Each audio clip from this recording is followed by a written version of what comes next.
Assalamualaikum warahmatullahi wabarakatuh. Welcome to Wisnu Connect Channel. Channel ini sebenarnya saya buat untuk pemenuhan tugas mata kuliah ilmu pendidikan. Harapan saya, channel ini dapat berkembang dan memberikan informasi menarik lainnya. Jadi tidak ada salahnya buat teman-teman subscribe channel ini dan jangan lupa nyalakan lonceng karena insya Allah besok update terus. Oke, tanpa basa-basi lagi, langsung saja ke inti materi. Ini bekat Ndoro Ajeng Kartini, matur nuwun nggih Ndoro.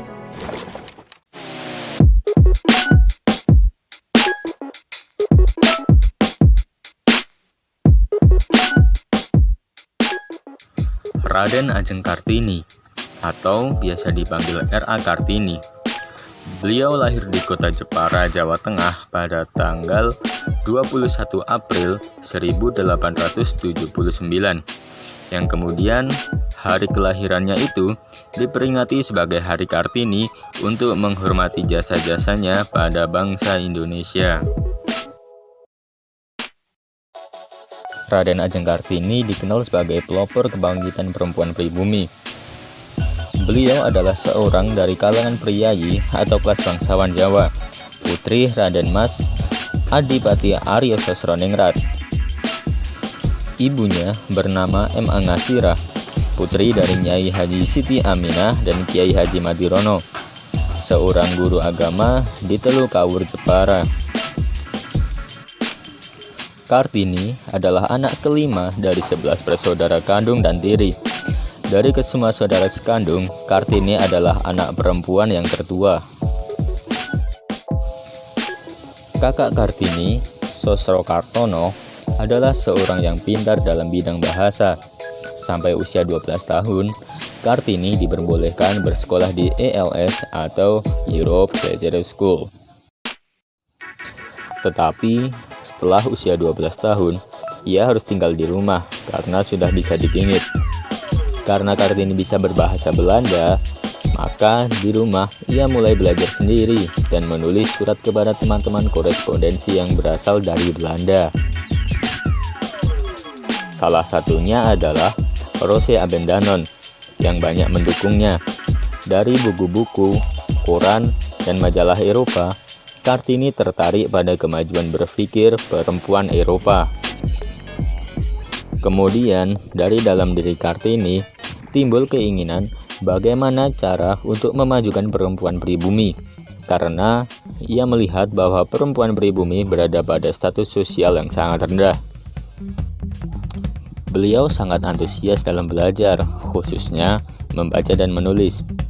Beliau sudah membaca banyak buku seperti karya Van Eden, Augusta de Wit, Nyonya Bochum de Jong van Beers yang semuanya berbahasa Belanda.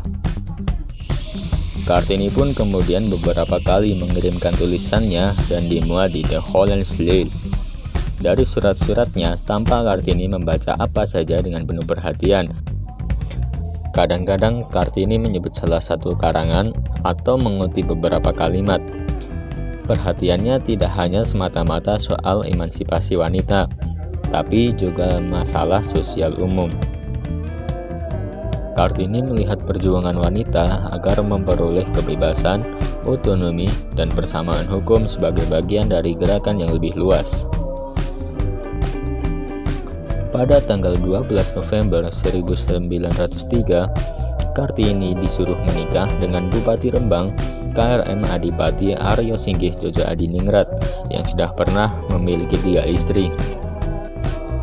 Suaminya mengerti akan keinginan Kartini, dan Kartini pun diberi kebebasan dan didukung mendirikan sekolah wanita di sebelah timur pintu gerbang kompleks kantor Kabupaten Rembang atau di sebuah bangunan yang kini digunakan sebagai gedung pramuka. Anak pertama Kartini dan sekaligus terakhirnya, R.M. Susalit, lahir pada tanggal 13 September 1904. Beberapa hari kemudian, 17 September 1904, Kartini meninggal pada usia 25 tahun. Kemudian, Kartini pun dimakamkan di Desa Bulu, Kecamatan Bulu, Kabupaten Rembang.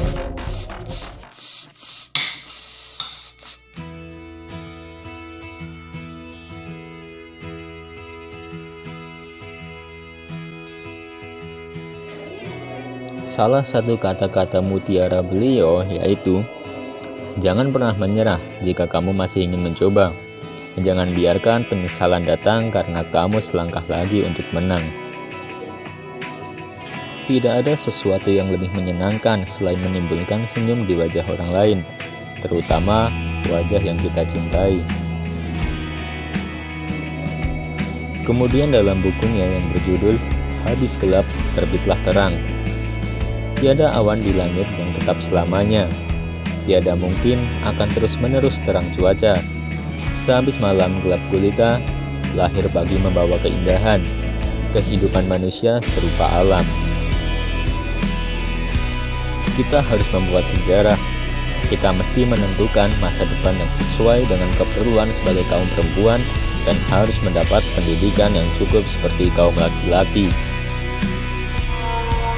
Banyak hal yang bisa menjatuhkanmu, tapi satu-satunya hal yang benar-benar dapat menjatuhkanmu adalah sikapmu sendiri.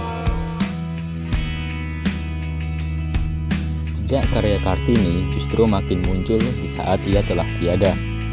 Sekolah Kartini didirikan di Semarang tahun 1912. Surat-surat Kartini yang terkirim ke Eropa pun dibukukan, hingga pada tahun 1922 Balai Pustaka menerbitkan buku berjudul "Habis gelap terbitlah terang, Buah Pikiran", yang dibukukan oleh Jacques Henri Abendanon.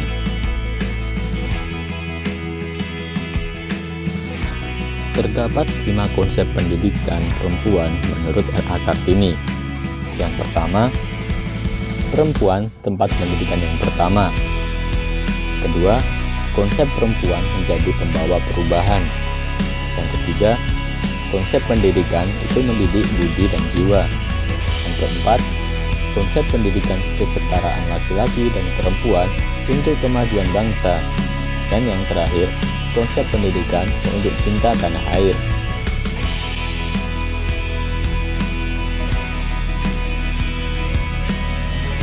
Mungkin cukup sekian dari saya. Apabila ada yang kurang, saya mohon maaf dan sebesar-besarnya. Sekian dari saya. Wassalamualaikum warahmatullahi wabarakatuh. Salam budaya.